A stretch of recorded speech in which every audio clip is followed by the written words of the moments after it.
Hey everyone.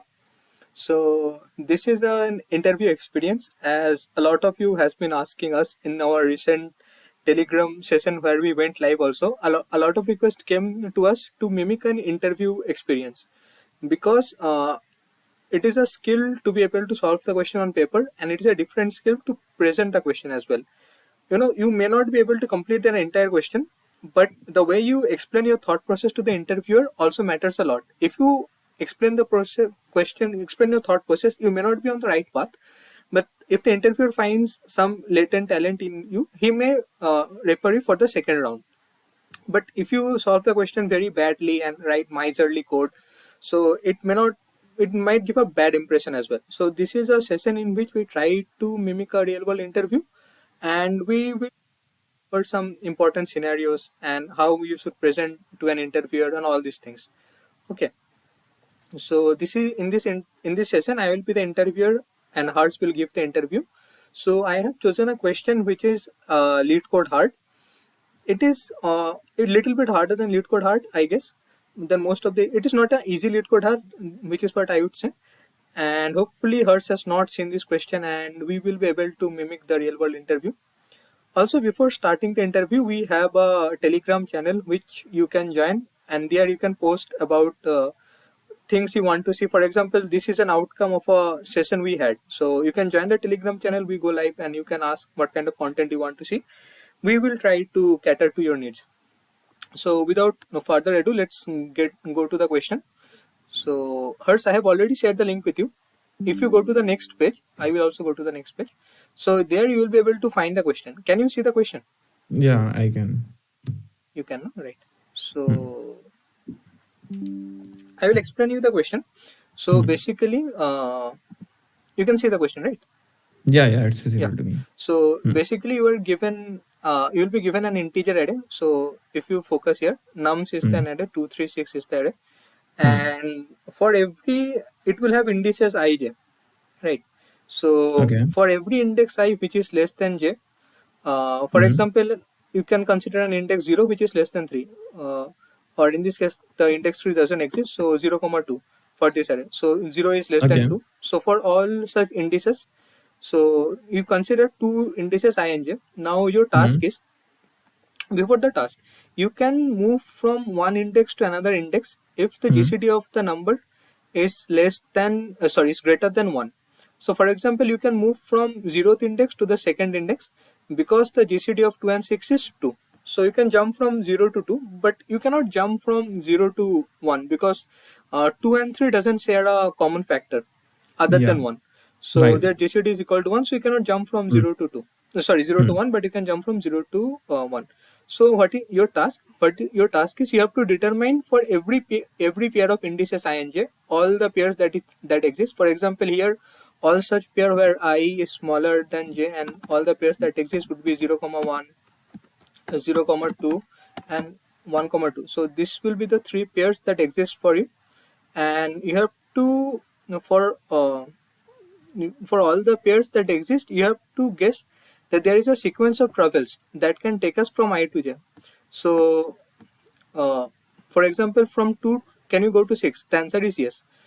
And the second question is, can you, for let us consider this example, can you go from 2 to 3? You cannot go directly, but you can go via. How? You can go from 2 to 6 and then you can jump from 6 to 3. 6 to 3. So yeah, so the first case exists. You can go from 0 to 2, it is like pretty evident. You can jump from 2 to 6, and you can also go from 1 to 2 because, yeah, okay. So I think the question is clear to you. Okay. Let me give you another example as well. Yeah. So basically, let me first tell you the question in a nutshell. So basically, just need to find from each and every pair, can we start an index I and reach an index j? So I just need to find whether I am able to find these kind of traversal for each and every pair, right? Yes, And I just right. need to return true or false on the Yeah, basis of that. yeah. You Okay. need to return true or false. Okay, Okay. I will give you another question example as well. Wait, Mm-hmm. my copy. Yeah. So for example, if you see this pair, you cannot. The answer would be false because whatever you do, you cannot move from 0 to 2, you cannot move from 1 to 2 as well. So this is a blocker because you cannot move from 3 to 5. Yeah. However you try, you cannot go from 1 to 5. So this is a blocker. So this is the question, Hmm. Hmm. right? And do you have any more doubts? Yeah, the first thing is, can you tell me about the constraints of AI? Like, what is the range of AI that can be there? Is it a no, like, can zero also be there? I just want to basically know the constraints So you for AI. want, so it 0 won't be there. And let us say for this problem, nums of I, Hmm. 0 is not there for sure, is, Yeah. and it is less than 10 to the power 5, less than equal to 10 to the power 5. Okay, got it. Okay. Hmm. Yeah. So yeah, But one is there. I and would say one is there. I mean, you can have one, okay, okay.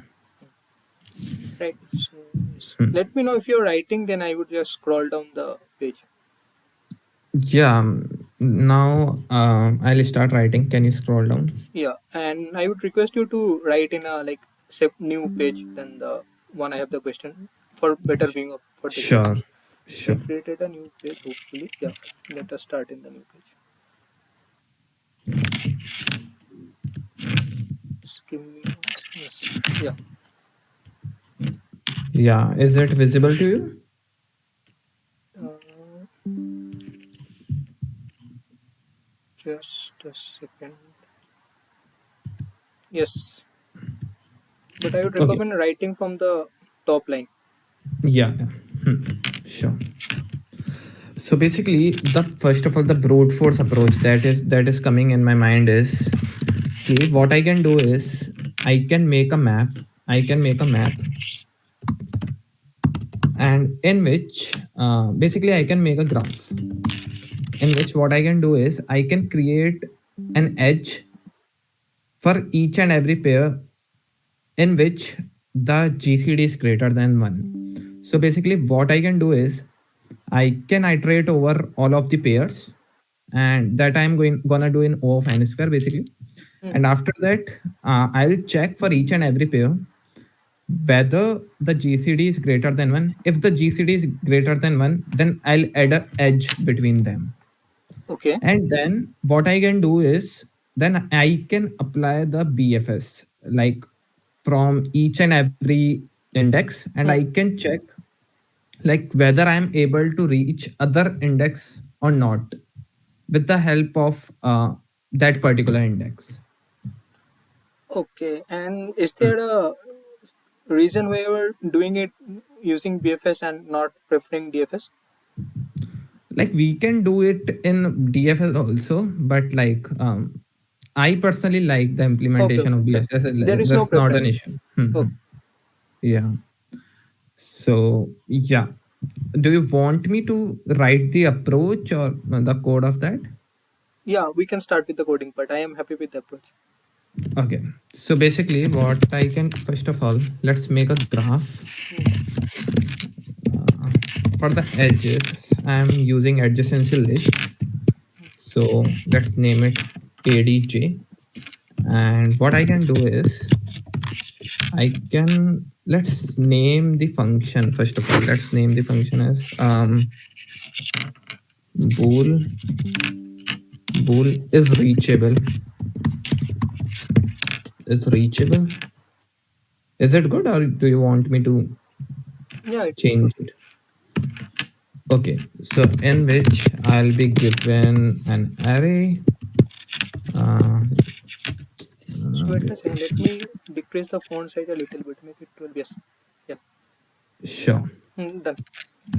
nums, and then what I'll do is I'll create this adjacency list, and for each and every pair, nums dot size, Hmm. I'll I'll find each and every pair for range j is equals to basically j is equals to I plus 1, j is less than nums nums dot size j plus plus. and I'll simply check if GCD of nums of I.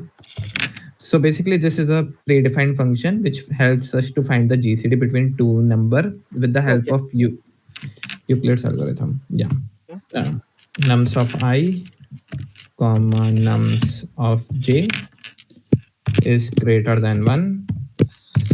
So we can say that exists an edge between them. We can go from this particular index to other particular index, right? Okay.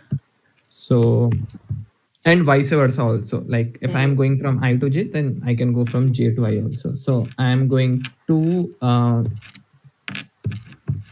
I am going to update my adjacency list. Like from I can reach to j. Similarly, from j I can reach to I. And what I can do is after that what I can do is for each and every index nums dot size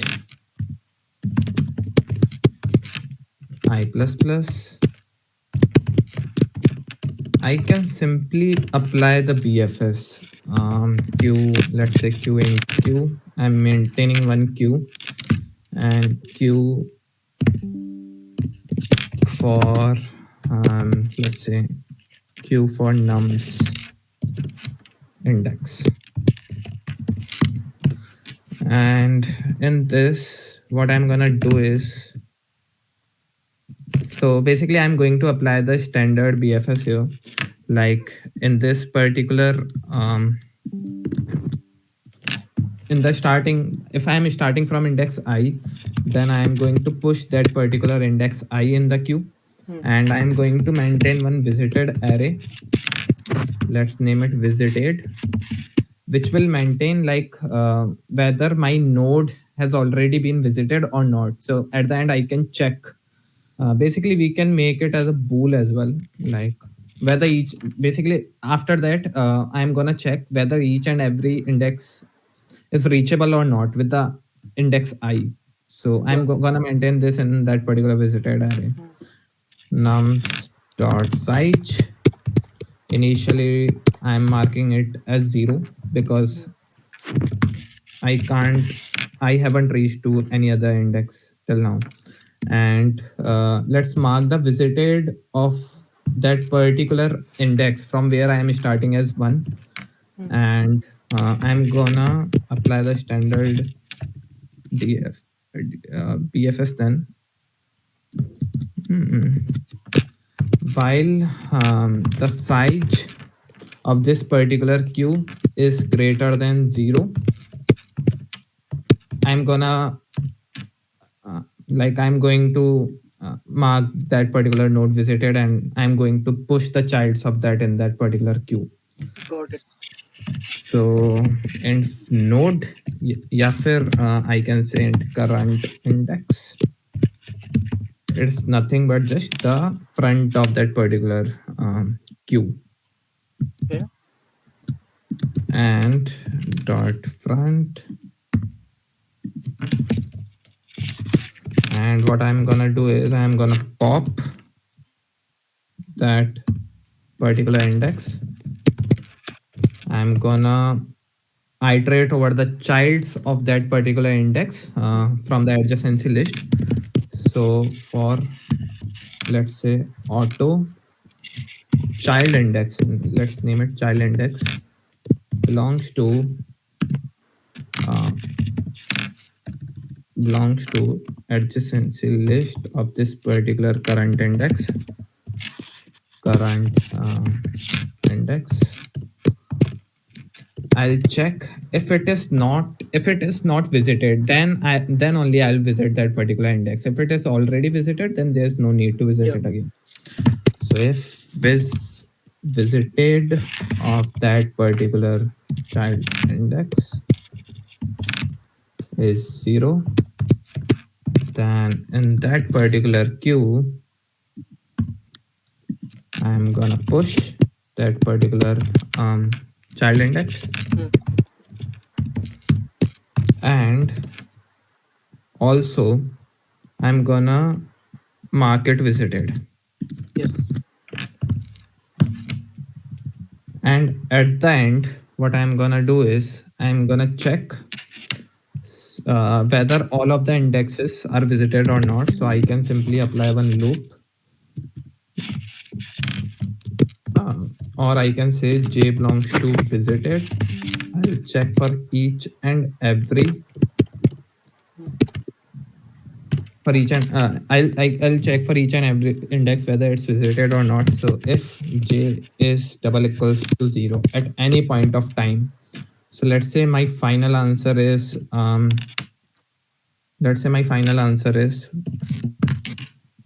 bool final answer. Final answer is, let's say, 1. Then if it is unvisited at any point of time, then basically I'll make my final answer as 0, because like in this particular case the answer doesn't exist, right? Right. And for each and every index I'm gonna do that. Mm. And after that, in the end, what I'm gonna do is I'm just going to return my final answer. Return final answer. Yep. Okay.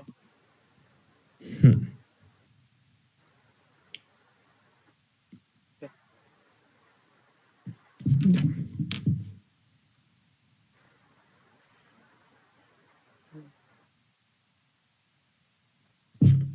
Cool. So the So the do you want me to tell the complexities as well, or so we can go to the complexity later on. Do you uh, can you do a small dry run of this question? sure? So let's take an smaller example only here. 236. Yeah. So what I'm gonna do is, can you scroll down a Yeah. little Sure. bit? Sure. I am checking that.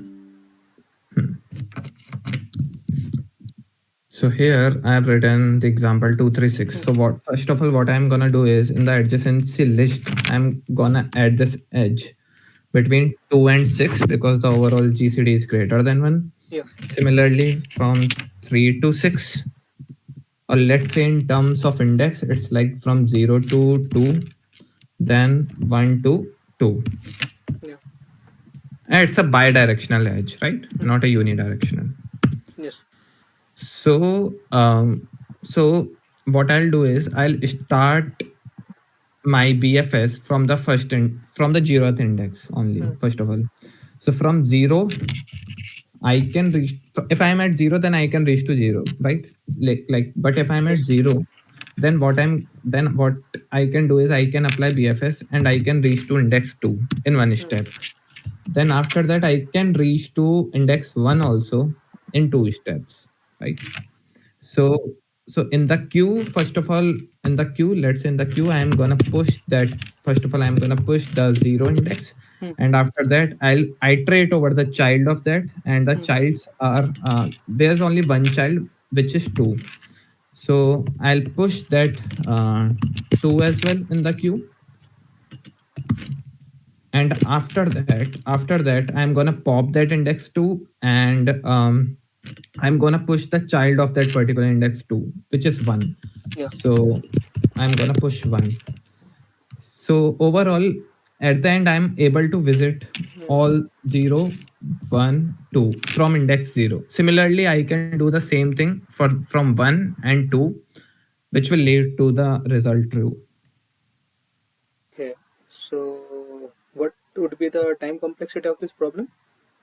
So basically, here I'm applying two loops for finding the adjacency, for making the adjacency list, and in that I'm also finding the um, and in that particular case I'm also finding that also, what we say, the GCD. Yeah. So the overall complexity will be of n square log n.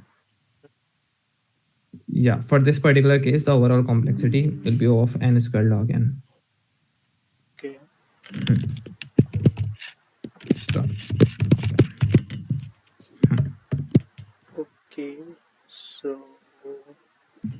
I don't have any more questions for this one.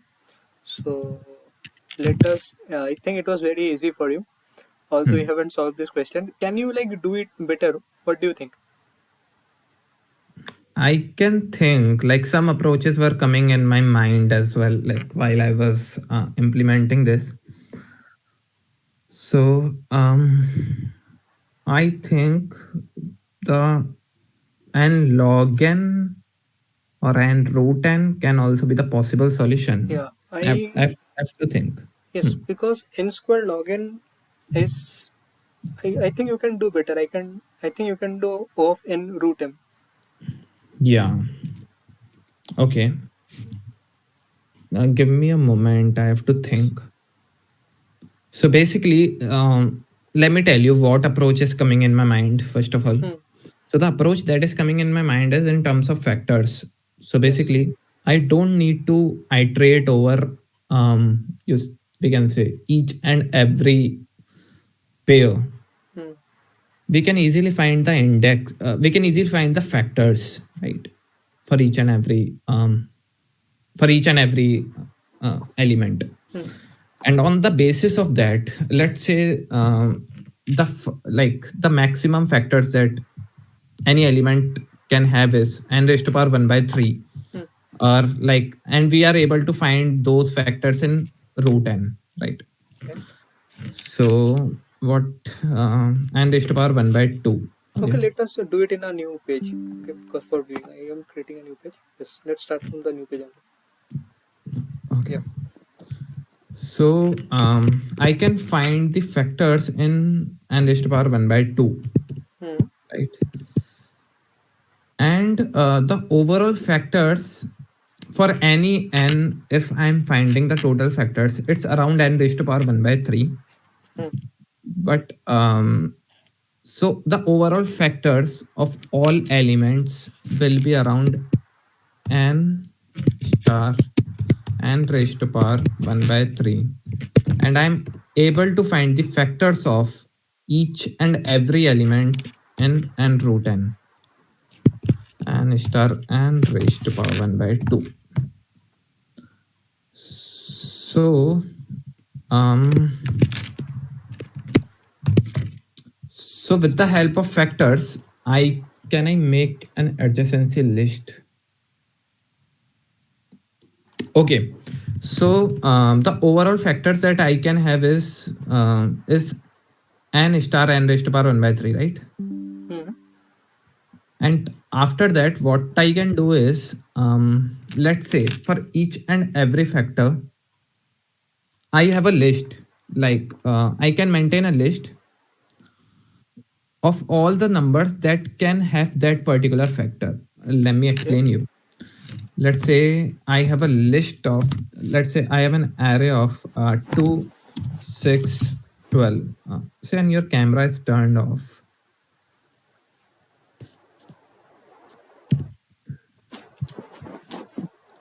Yeah. Sorry.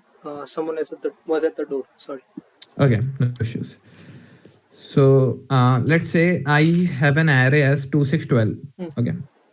So I'm maintaining, let's say I'm maintaining a list which contains a factor 2. Hmm. So all 0, 1, and 2 will, all these indexes will basically contain um, this particular factor, right? The 2. Okay.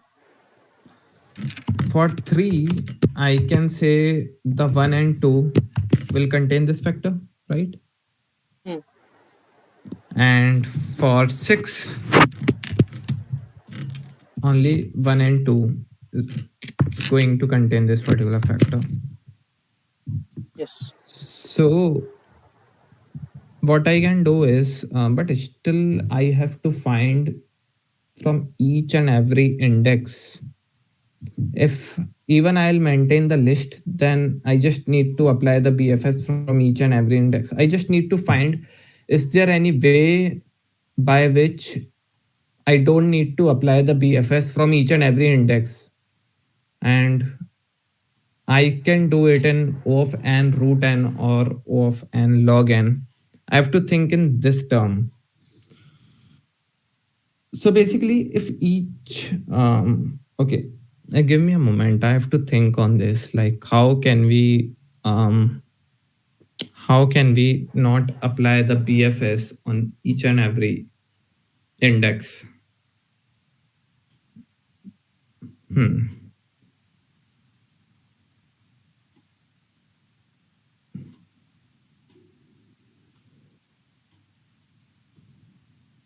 So from zero, I can reach to one. I can reach to two. Okay. Yeah. So there's no need basically to apply. We can say to apply the BFS on each and every index. We can simply say if all of these indexes are in the same component, then basically we can reach at any from any index to any other index, right? Yeah. So the overall components that we are going to make should be one with this particular adjacency list that I described before. But before, the adjacency list was going to have these much operations to make. So basically we were using these much operation to make the adjacency list. But now we have reduced the time complexity of other things. We don't need to apply the BFS on each and every index. We just need to find the total number of components, which we can easily find in O of n. But I have to reduce this complexity of n squared log n, right? Yeah. So for that, as I told you, like what I can do is I can make a list of all the factors, and I can simply check like for each and every number. So basically, let's say for 2, 3, and 6. So 2 is a factor of index 0, 1, 2. 3 is a factor of index 1 and 2. 6 is a factor of index 1 and 2, right? Right. So if I'm gonna maintain this particular list, then these values can be up to n root n or n raised to power n into n raised to power 1 by 3, right? Mm. So with the help of this, even the approach that is now coming in my mind is n log n. But let's first of all solve it in n root n. Yeah. So what I'm gonna do is like for 2, 3, 6.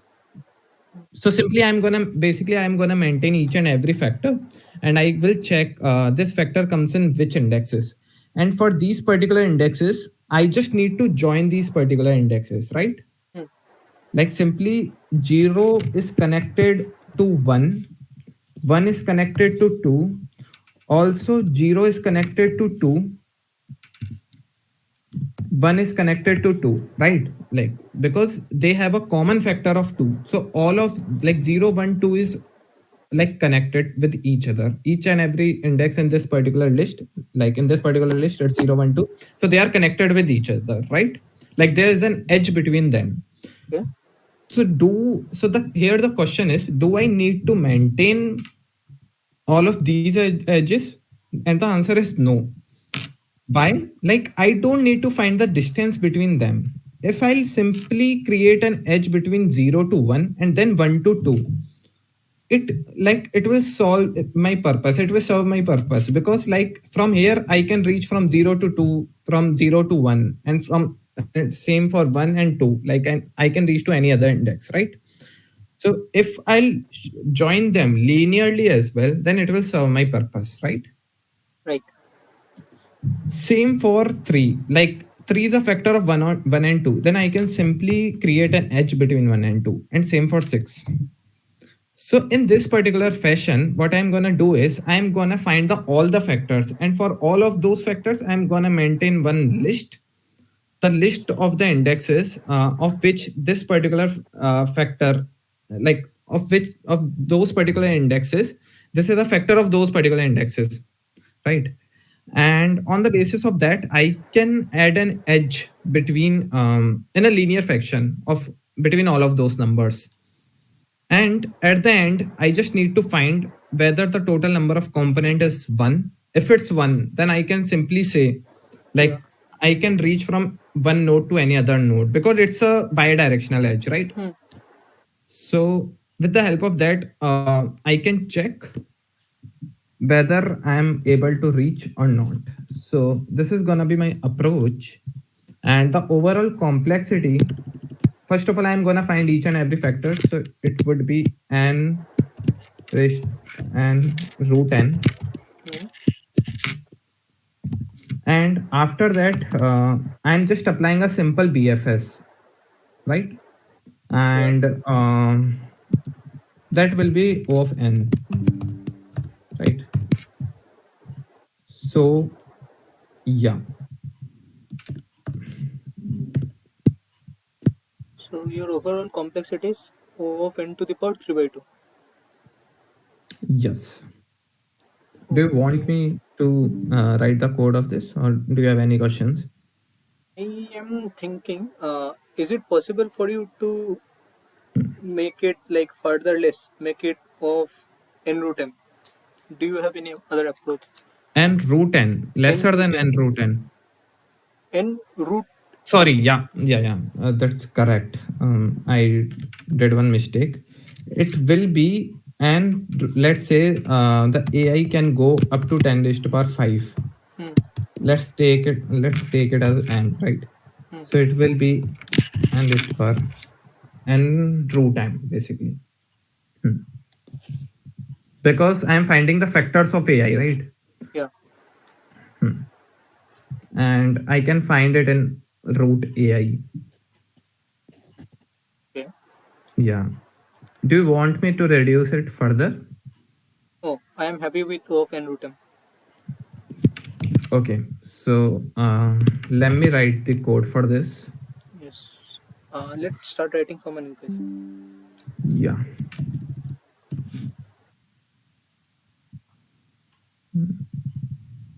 yeah. So what I'm gonna do is I am gonna maintain my adjacency list in this particular case in an unordered map. Hmm. And why I'm using unordered map? Because I can have various factors. So like I'm not gonna use the whole chunk from 0 to m. I'm simply gonna store it in an unordered map. Or do you Okay. want me to Unordered map is fine. okay.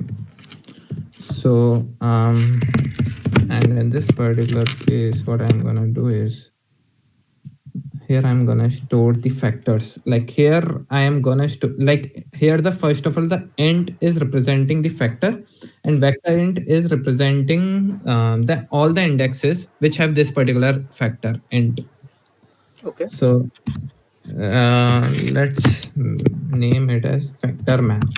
Hmm. And I'm also going to maintain my adjacency list, let's say adj. And also let's name the function as the previous function only, is reachable. Where is my, yeah. So I'm gonna iterate over each and every num, for each and every number that belongs to nums. I'm gonna find the factor. So the here I'm using the standard way of finding the factor, num j plus plus. So if my num modulo j, so if it is divisible by j, my num is divisible by j, then basically in the adjacency list, not in the adjacency list, in the factor map. In the factor map, I'm gonna store, yeah. So in the factor map, what I'm gonna do is I'm gonna store this particular index. Push back. Okay. I shouldn't use here. I'm not be able to index. Here I will not be able to maintain the index. So let's write it in this manner. Find I is equals to 0, I is less than nums dot size I plus plus, and here let's say my num is equals to nums of I. Okay, so I'm gonna push that particular index which is I. Also, the other factor would be num uh, num by j. So the other factor would be num by j. So in that particular is in this particular factor also, I'm gonna push my index I. So by which I can, so in this manner, I'll be able to find my factor map. I just now need to simply add an edge between them, right? In a linear fashion.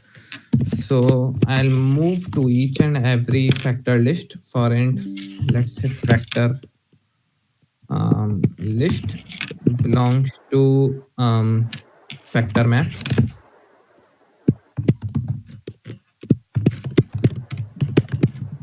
So the factor list dot second is gonna be my list. So basically what I can do is I can simply add an edge between them. So I will start from the first index, factor list dot size, and I'm gonna add an edge between two index, that the adjacent indexes. So I'm gonna maintain my adjacency list like factor list of uh, factor list of j dot pushback factor list of j minus 1.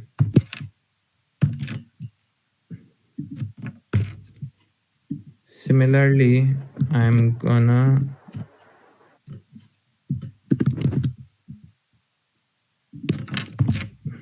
add the edge in the reverse direction as well. Is it okay? And after that, so here I have maintained my map. So I just need to check whether my map is whether sorry I have, so by this approach I have maintained my graph. So I just need to check whether this graph is connected or not, like if it is having one component or not. If it is having only one single component, then I can say that I can reach from any index to any other index, right? Yeah. So let's take the older queue only,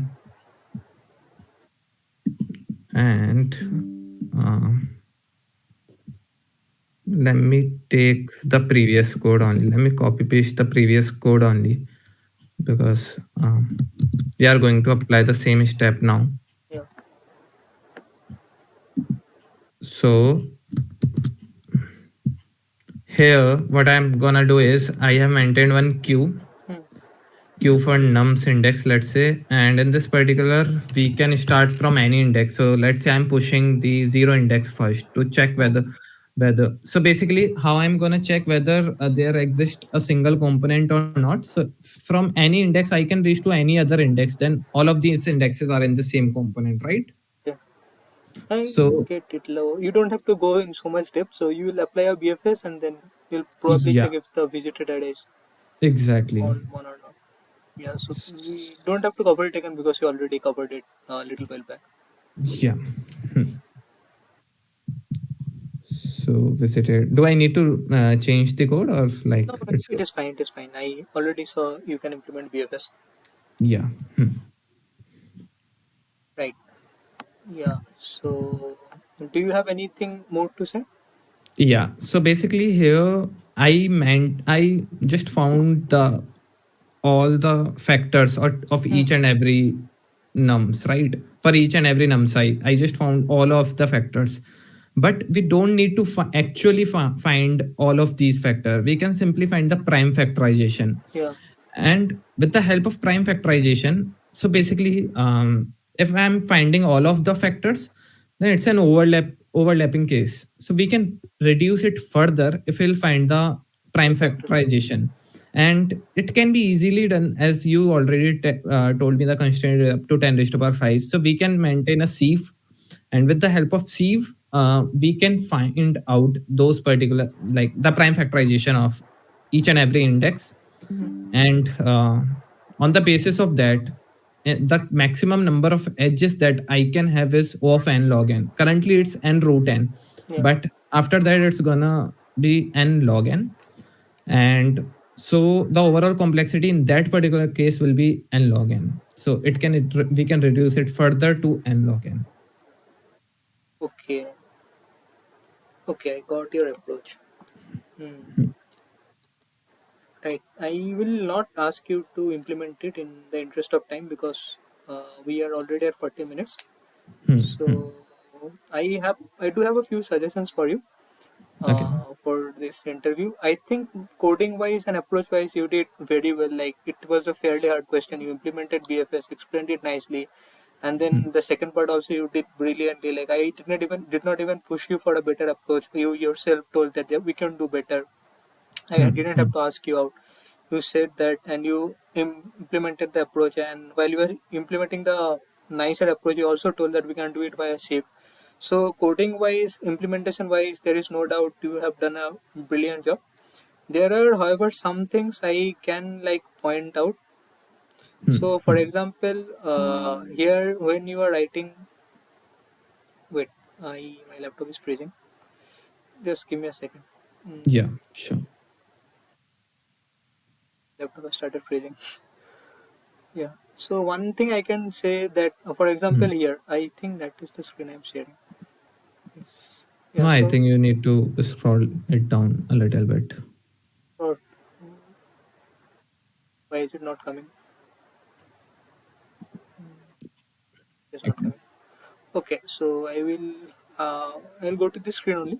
So for example, here when you implemented this particular function, so Yeah. one suggestion I have is like you did not maintain proper indentation.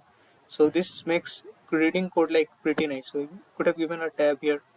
I am Hmm, not hmm, able to give it because my laptop has started to freeze. Yeah, and hmm, then here also like you could have given a tab. So this kind of increases the readability of the code. So this is what I was saying. hmm, hmm. Here you could have given a tab, Yeah. and naming wise, I think you give almost proper naming. For example, you give it a factor map and not just FM, any random Hmm, name. hmm, Uh, hmm, Add a vector of nums. It is okay because the question only stated nums. hmm. So nomenclature wise, everything is nice. Only thing is that you can probably maintain proper indentation. This is the only suggestion I have for you. Yeah, it was a nice interview. I think that I have solved same kind of problem before also. But yeah, like I don't know when I have solved it, because like you already know I've done a lot of CP. So uh, Yeah. like I have seen these kind of problems. So, and like initially, the way in which I explained the code, first of Hmm. all, I was telling you to apply the BFS Hmm. from each and every index. So like that was clear in my mind that I can do it in O of n log n. The real interview is like this only. Hmm. Like you just need to show that you don't know the proper code now, and you will think. And if you already know the code, don't jump to the direct solution, because he'll think that you have already solved this problem. So overall, the thing is like you just need to show in this particular manner only that you are just thinking, and yeah, that's it. And how would you rate me as an interviewer? Yeah, it was a nice interacting with you. Like you were actively listening me, and you were actively asking the questions in between. Yeah. So I think like you also did a pretty good job. Okay. Hmm. Okay. Okay. So that's it for the video, guys. And hope you enjoyed it. And if you have any other suggestion, you can join our Telegram link. Yeah, And and in the meanwhile, we were smiling a little bit because like it's new for us. So yeah, yes, we'll if try you to improve it. if you have any suggestion, write it in the comments. Join our Telegram link for the kind of videos you want to see and all those things. And don't forget to like and subscribe our channel. Okay. Bye. Thank you guys. Bye everyone.